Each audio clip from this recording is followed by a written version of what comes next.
Hello, j'espère que vous allez bien. Aujourd'hui on se retrouve pour le dernier vlog de confinement.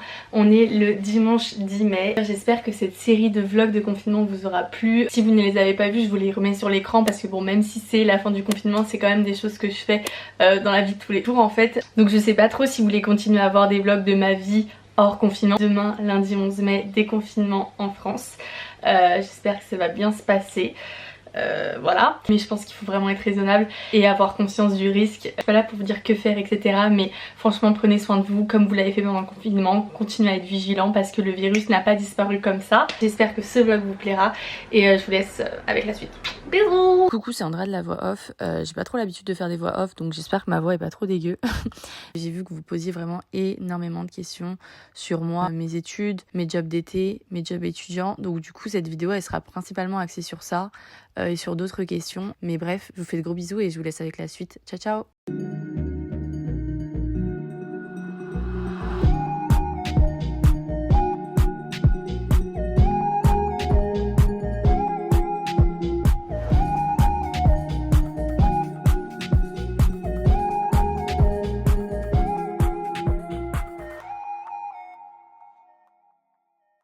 Bon, je vais faire mes ongles avec vous et répondre à plein de petites questions que vous m'avez posées.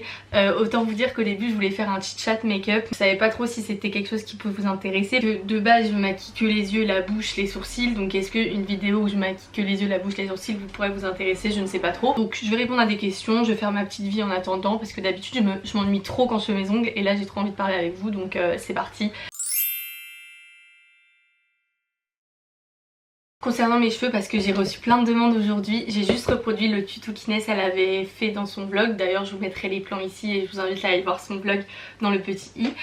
Franchement ça a trop bien marché, genre c'est super contraignant à faire. Il faut compter à peu près 1 heure pour faire les macarons. Par contre je vous conseille de mettre vraiment la tonne d'huile parce que sinon vos cheveux ils paraissent vraiment trop secs. Déjà que là les miens paraissent un peu secs, donc voilà. Salut Andrea, en fait je voulais savoir si tu pouvais parler plus en détail de tes études vu que tu en as parlé rapidement dans un de tes blogs où tu préciserais les points positifs, négatifs de ta formation, ce que tu envisages par la suite comme poursuite d'études et professionnelle, pourquoi. En gros j'ai eu pas mal de questions par rapport à mes études parce qu'il me semble que vous avez les réponses ou que vous devez confirmer votre réponse ou je sais pas trop quoi sur Parcoursup le 19 mai. Donc je vais vous parler quand même plus en profondeur de ce DUT parce que j'ai eu plein de questions dessus. En fait initialement il faut savoir que je voulais concevoir des produits cosmétiques. Donc c'est pour ça que je m'étais orientée vers la S, mais je me suis rendu compte qu'être dans un labo toute la journée, bah en fait c'était pas moi. Donc du coup je suis partie en ES. Alors ça s'est trop bien passé, vraiment je m'épanouissais trop bien, j'avais des super bonnes notes, enfin sans me vanter, genre j'aimais trop ce que je faisais. Du coup j'ai eu mon bac mention bien. Et en fait suite à ça je savais que je voulais travailler dans le commerce. Et en fait en faisant différents tests sur notre orientation qu'on avait eu à faire au lycée,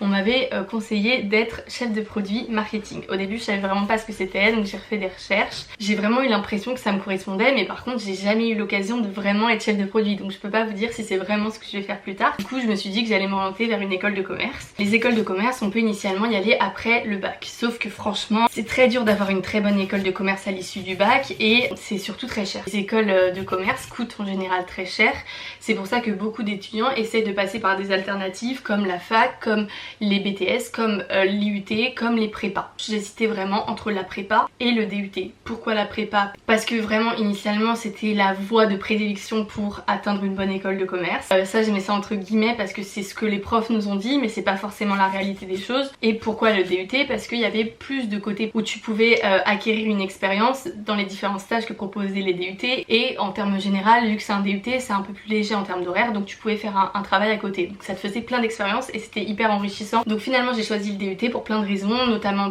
pour pouvoir se faire une expérience grâce au stage et grâce à l'expérience professionnelle que je pouvais me faire à côté de l'IUT, aussi pour son côté praticité, c'était gratuit, c'était à côté, alors que la prépa dans laquelle j'étais prise c'était la prépa Neuilly, donc il fallait que je loue un logement etc, et c'était plus de coûts. Donc maintenant parlons du DUT en lui-même. C'est à l'IUT de Sceaux, donc en Ile-de-France les deux meilleurs c'est IUT de Sceaux et IUT de Descartes. J'ai été prise aux deux, j'ai choisi Sceaux parce que c'était plus proche de chez moi tout simplement. Donc en gros quand tu vas à l'IUT tu passes un DUT, diplôme universitaire de technologie. Des DUT il en existe plein et moi j'ai choisi technique de commercialisation, option commerce international, spécialité mathématiques. Je crois qu'à Sceaux ils proposaient soit option commerce international, soit option stratégie internationale. S'il y en a qui veulent être plus précis et donner plus de détails en commentaire, franchement n'hésitez pas. Spécialité, moi dans mon école il y en a deux, soit psychologie, soit mathématiques. Maintenant je vais vous parler un peu des points positifs et des points négatifs Donc ça nous donne des expériences, les stages, ça nous aide à nous exprimer à l'oral. L'UT, tu peux grave combattre ta timidité et tout, faut pas avoir peur, on va tous devoir passer à l'oral. Ensuite ça va donner plein de techniques que tu vas pouvoir appliquer directement en entreprise. C'est vraiment très professionnalisant. Et d'un autre côté t'as aussi des théories, t'as à la fois des cours en amphi et à la fois des cours en TD, donc c'est un peu l'intermédiaire entre la prépa et la fac finalement. Après il y a d'autres points positifs, par exemple les travaux de groupe, mais ça peut être aussi un point négatif parce que faut s'habituer, il faut changer sa manière de travailler et tout, donc ça peut être quelque chose qui peut être difficile. Et en point négatif, la théorie franchement ça m'a manqué dans le sens où je trouve ça bien, il y a plein de matières, parce que oui on a plein de matières, hein. C'est divisé en 4 semestres et à chaque fois t'as des matières différentes, marketing, de la comptabilité, de la négociation, de la communication, des mathématiques, de l'expression communication, l'anglais, l'espagnol, de l'entrepreneuriat, de l'environnement international. T'as plein de matières franchement qui changent, que t'as jamais eu l'occasion de découvrir au lycée par exemple, donc c'est vraiment enrichissant. Mais d'un autre côté je trouve que faire qu'un semestre d'une matière, je trouve ça bien mais pas assez à la fois. Sinon en termes de niveau vous me posez plein de questions. Je sais que le S3 c'est celui qui est jugé le plus difficile. Si vous avez fait des facilités forcément vous allez trouver ça facile. Si vous avez un petit peu de difficulté vous pouvez trouver ça plus compliqué. Ah oui aussi j'ai pas précisé, les personnes qui peuvent postuler à un DUT c'est soit les personnes qui ont fait ES, soit S, soit L, soit STMG. Mais après je pense qu'il y a toujours des dérogations et on peut toujours accepter d'autres filières. Initialement il y a beaucoup de personnes qui sont issues de ces filières. J'ai aussi eu des questions sur mon organisation. Moi je prenais mes cours sur l'ordinateur, j'avais aussi des cours à l'écrit, donc faut pas trop être figé en mode que l'écrit que l'ordinateur. Adaptez-vous aux matières. Si vous avez d'autres questions n'hésitez pas à venir en privé.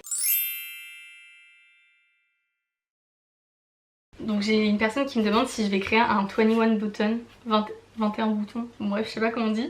Franchement je sais pas si ça pourrait vous plaire, mais moi c'est vrai que je serais pas contre, je trouve que c'est une bonne idée. Après je sais pas si vous êtes présent sur ces réseaux sociaux, si vous l'aimez bien etc, donc n'hésitez pas à me dire. Ensuite j'ai une autre question qui concerne les jobs étudiants, comment j'ai fait pour trouver mes boulots d'été, comment je fais pour trouver mes boulots en général.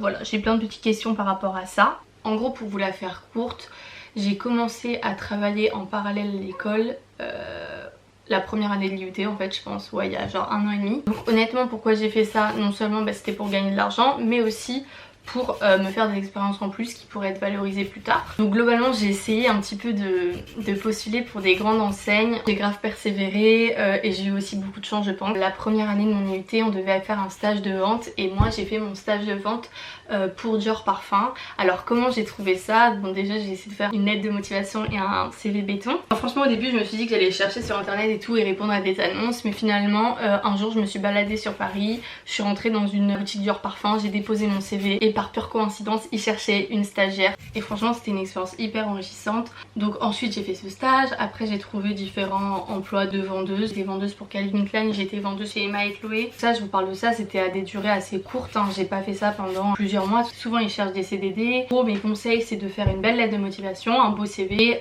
où est-ce que je trouve mes emplois. Souvent soit j'appelle et je force, j'appelle à plusieurs reprises l'entreprise pour laquelle j'ai envie de travailler, soit je postule sur Fashion Job, je trouve que ça marche hyper bien. Et Emma et Chloé j'ai trouvé par exemple sur Indeed et j'ai été déposer aussi mon CV en direct à la boutique Emma et Chloé. Concernant le job d'été que je devais faire initialement à l'aéroport, en gros l'année dernière j'ai travaillé comme agent d'accueil. C'est vraiment un poste hyper chiant, genre tu scannes les cartes d'embarquement, tu t'es aux douanes et tout, genre tu fais des horaires de malade, j'ai fait des 4h 14h, mais en contrepartie j'ai rencontré plein de monde qui m'ont donné des petites astuces pour pouvoir faire des jobs mieux en aéroport. Genre être hôtesse de l'air l'été, genre être hôtesse d'accueil pour une compagnie aérienne, enfin j'avais vraiment plein d'alternatives. Bon en ce moment tout ce secteur est un petit peu mis en pause, c'est un peu compliqué de vous parler de ça parce que je peux même pas vous donner les liens et tout vu que tout est fermé. Donc je vous conseille aussi d'intégrer un petit peu l'aéroport pour pouvoir toucher à toutes ces opportunités, surtout si l'univers du voyage vous plaît. Franchement c'est agréable de travailler à l'aéroport, bon parfois t'as le seum parce que tu pars pas mais c'est quand même agréable.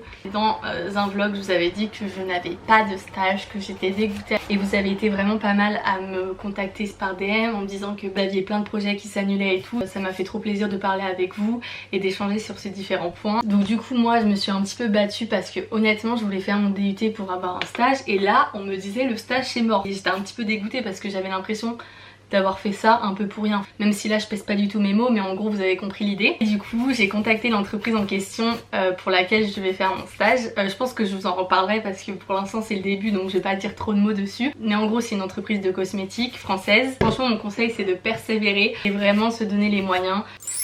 Est-ce que tu manges plus le confinement ou est-ce que tu arrives à gérer? Alors comment vous expliquer? La nourriture ça occupe une place très importante dans ma vie, dans le sens où j'adore manger. Donc c'est pas du tout bizarre pour moi d'aller vers minuit, vers 1h du matin, vers 2h du matin, enfin bref, avant d'aller me coucher, sur différentes applications de recettes, sur Uber Eats. C'est vraiment quelque chose qui me donne le sourire. J'adore la nourriture. Enfin bref, vous allez le trouver trop bizarre, mais j'entretiens vraiment une relation d'amour avec la nourriture. Franchement, je fais pas du tout attention, ce serait vraiment mentir de vous dire que je fais attention à ce que je mange. J'étais habituée à avoir une alimentation quand même saine. Je mange pas des fast-food toutes les semaines.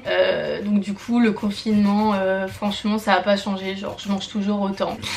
D'ailleurs, dites-moi si vous voulez d'autres recettes comme j'ai pu vous faire dans les vlogs, parce que en fait, j'aime trop parler de nourriture.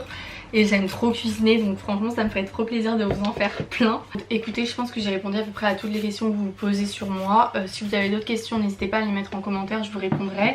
Sinon je voulais revenir sur un point, genre ça m'a fait vraiment trop plaisir tous vos retours que j'ai eu sur vraiment tous les vlogs concernant le montage, concernant tous ces petits points là et concernant juste le fait que vous étiez heureux de nous revoir. Franchement ça m'a fait trop plaisir. En gros cette pause ça m'a vraiment permis d'essayer de connaître plein de nouveaux trucs en termes de montage, d'essayer aussi de me découvrir. Sinon Inès vous a parlé un petit peu de son ancien vlog, de son ressenti sur un peu ce renouveau sur YouTube. J'avoue que ça me fait trop du bien de revenir sur YouTube. Cette chaîne on l'a depuis vraiment très longtemps, genre j'ai retrouvé des vidéos d'Inès et moi datant de 2014, autant vous dire que j'ai beaucoup ri. Là c'est une vidéo imitation des youtubeurs, donc youtubeuses, genre c'était vraiment trop drôle, trop mignon, mais forcément on a changé, on a 20 ans aujourd'hui et on a évolué avec cette chaîne YouTube, donc forcément il y a des contenus quand on les regarde, c'est pas qu'on a un peu honte, mais c'est que ouais forcément on a changé, donc on se reconnaît pas forcément et du coup ça fait le plaisir de toujours être là. Donc voilà, pour l'instant j'ai pas d'autres questions ou choses à vous dire, donc je vais continuer à faire mes ongles parce que là j'en suis qu'à là. Mais en tout cas concernant mes ongles, parce que du coup je vous en parle pas du tout depuis tout à l'heure, là je suis juste en train de limer le semi-permanent qu'il y a au-dessus de mes ongles. Une fois que j'aurai limé tout mon semi-permanent, je vais venir mettre une base, un vernis rouge, je vais refaire du rouge parce qu'en fait j'ai qu'un rouge et un top coat. Et j'utilise une petite machine. Je viens de terminer, il est 18h, j'ai mis genre plus de 2 heures à enlever et à mettre. Je vous mettrai une photo d'avant après. Bref, ce chit chat manicure est enfin terminé. J'espère que j'ai pu répondre à toutes vos questions. Si vous avez d'autres questions, n'hésitez pas à me suivre sur Instagram et à me les poser en DM. J'y répondrai avec grand plaisir. En attendant, je vous fais plein de gros bisous. Merci de nous suivre, merci de nous soutenir. Gros bisous, on vous aime très fort.